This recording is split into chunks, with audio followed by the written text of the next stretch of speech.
आप जो भी सामान खा रहे हैं क्या पूरी तरह से शुद्ध है? ये सवाल इसलिए उठ रहा है क्योंकि कानपुर एचबीटीआई इंस्टीट्यूट ने जिस तरह से रिसर्च किया है वो ये बता रहा है कि मस्टर्ड ऑयल में ज्यादातर कंपनियां मिलावट कर रही हैं। यानी समझ लीजिए आपकी सेहत के साथ किस तरह से खिलवाड़ किया जा रहा है। विश्वास के साथ आप सामान खरीदते हैं, लेकिन हो सकता है जो विश्वास आप रख रहे हो उन चीजों में वही उसी के साथ धोखा हो रहा हो। और अब ऐसे में तो यही सवाल उठता है कि अब सब कुछ नकली मिलने लगा है। दूध नकली, मसाले नकली, तेल नकली। तो कानपुर की एचबीटीआई इंस्टीट्यूट का कहना है कि मस्टर्ड ऑयल में केमिकल की मिलावट हो रही है और ये मिलावट बड़ी और नामी कंपनियां कर रही हैं। इसकी वजह से लोगों को गंभीर बीमारी भी होने का खतरा है। अब ऐसे में लोग खाएं तो खाएं क्या?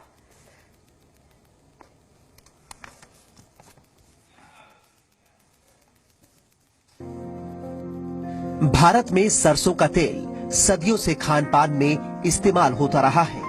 माना जाता है कि इसके इस्तेमाल से शरीर मजबूत रहता है और प्रतिरोधक क्षमता विकसित होती है। लेकिन अब सरसों के तेल के नाम पर मिलावटी तेल बाजार में बेचा जा रहा है।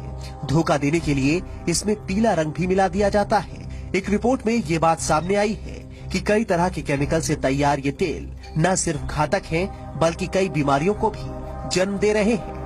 कानपुर के एचबीटीआई लैब की रिसर्च के मुताबिक ये मिलावटी तेल शरीर की पाचन क्रिया में शामिल नहीं होते हैं और आंतों से होते हुए शरीर से बाहर निकल जाते हैं।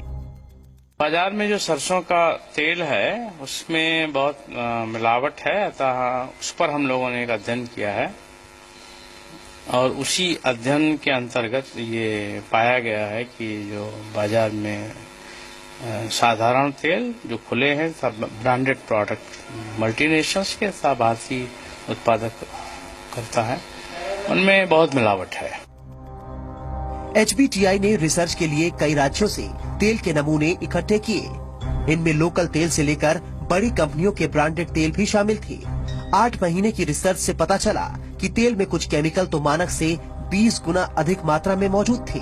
रिसर्च से पहले भी ये साबित हो चुका है कि सरसों की जगह अर्जिमोन के इस्तेमाल से ड्रॉपसी जैसी बीमारी हो सकती है।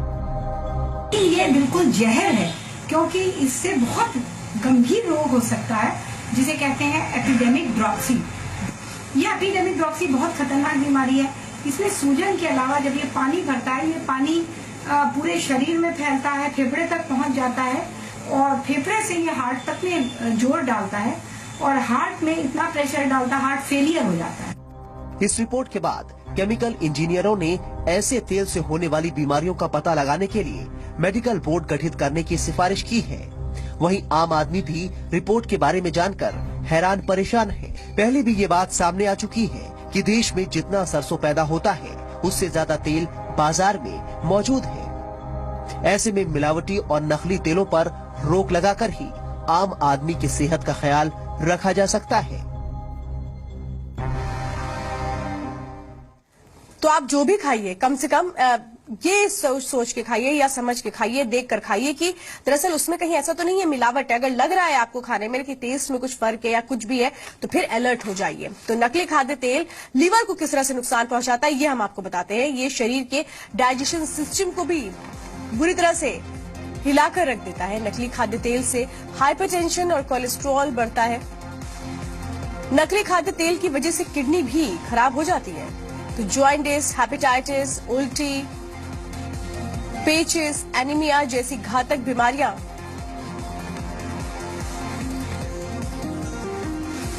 मिलावटी तेल से हो सकती हैं। यानी कि सीधा सीधा आपकी सेहत के साथ खिलवाड़ हो रहा है।